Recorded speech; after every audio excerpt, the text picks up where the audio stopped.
Alright, how's it going, everyone? I know it's been a while since I've made a video. It's been probably like 12 or 15 days, but today I'm gonna do another video on the BMW, so here we go. Here are 5 things that I do not like about this car and 5 things I would change about this car. Now, don't get me wrong, before I start this video, I do love this car and it is an absolute blast and dream to own. If you are thinking about getting one of these, I suggest you get it. It's an amazing car, but here are 5 things that I wish BMW did 20 years ago that would make this car 10 times better. So one thing is, it's not really BMW's fault, but just the wear and tear. So like this shift knob is starting to get a little cracked and old, and that's like one big thing that kind of annoys me every time I drive it, that this is kind of going out.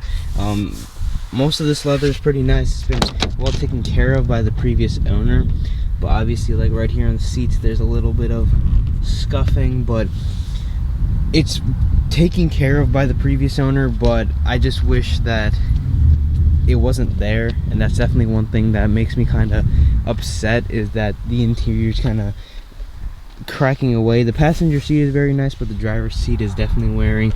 Like this is wearing, and it kind of just makes me a little upset to see the wear and tear in the car. But obviously this is something I'm going to fix.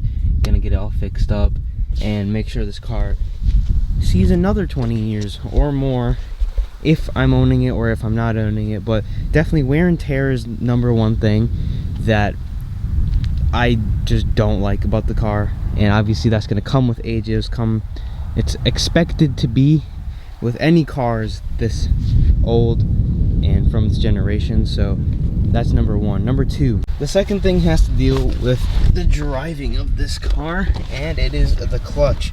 So if I come and I turn this car on real quick, but if I have the car in first, e-brake's down, so the grab point for the clutch is right there. Like, the clutch is getting a little old, but this clutch has a super low grab point and it's super hard. Like, the car is rolling right.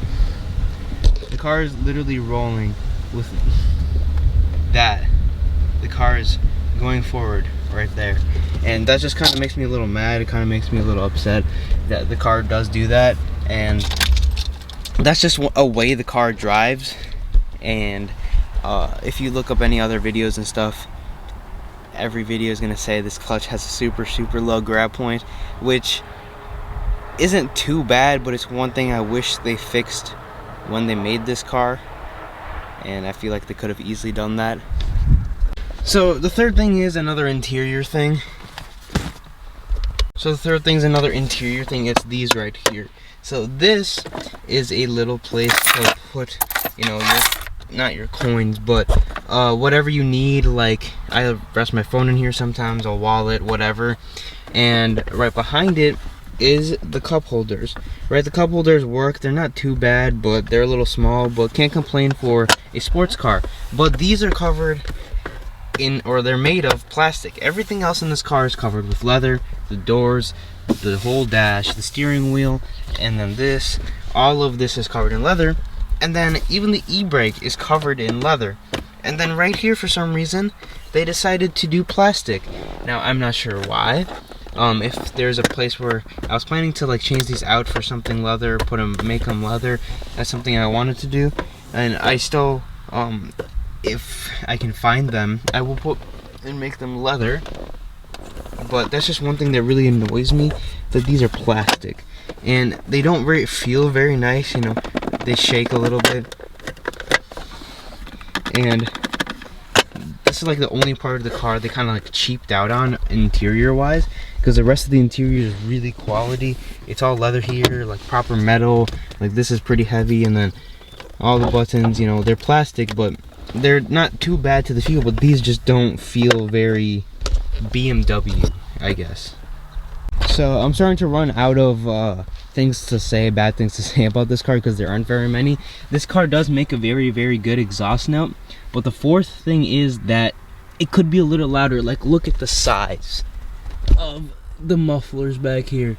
They're just huge. I feel they could have done a much better job at maybe making this car a tad bit noisier, which would have been great. and it would have been so much better to hear and stuff, because right now when you're starting the car and at least like giving it small revs, you hear a lot of the motor more than the exhaust. The exhaust note doesn't come out and you're hearing the motor going and not much of the exhaust. When you're in the back of the car, you hear the exhaust so much better, and when you're driving you hear it because it's open topped, but I wish it was just a tad bit louder. So the final thing is the key. So this is the key I got with the car. I'm pretty sure these cars come with like a different key, and this is like the spare key or valet key, but I can't unlock the doors with this key. Now it is a convertible, so I haven't ran into that issue very many times, because I just, you know, I lock it with the car, I press this and it locks all the trunk and the other door.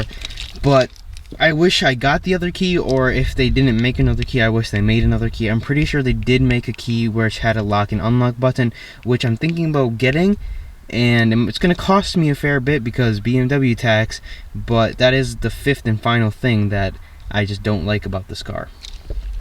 Now there aren't very many things that really just stand out to me. This car is really, really good, and it's a 20-year-old car, which is something you have to keep in mind, especially when you're buying a BMW. You have to keep in mind of what car you're buying, how unreliable it's going to be, and like what common issues are, and plus the age of the car. This car is aged very well in my opinion, and I just think that I can't talk bad about it for more than like 10 or 15 minutes, because there just aren't very many bads. And I'm saying that, you know, I'm not getting paid by anyone to say that this car is good, but it's just my opinion. I think this car is like absolutely amazing, and driving other cars, this car just stands out. I need new tires, but it's just an amazing car overall. But yeah, that's the video. That's 5 things I hate about this car. Hate's a little bit of a strong word. I kind of ran out of ideas there at the end, but yeah, stay tuned for probably tomorrow's video, where it's going to be my 5 favorite things about this car, because there's a lot more of those than there are hates. So stay tuned for that, and I'll catch you in the next video.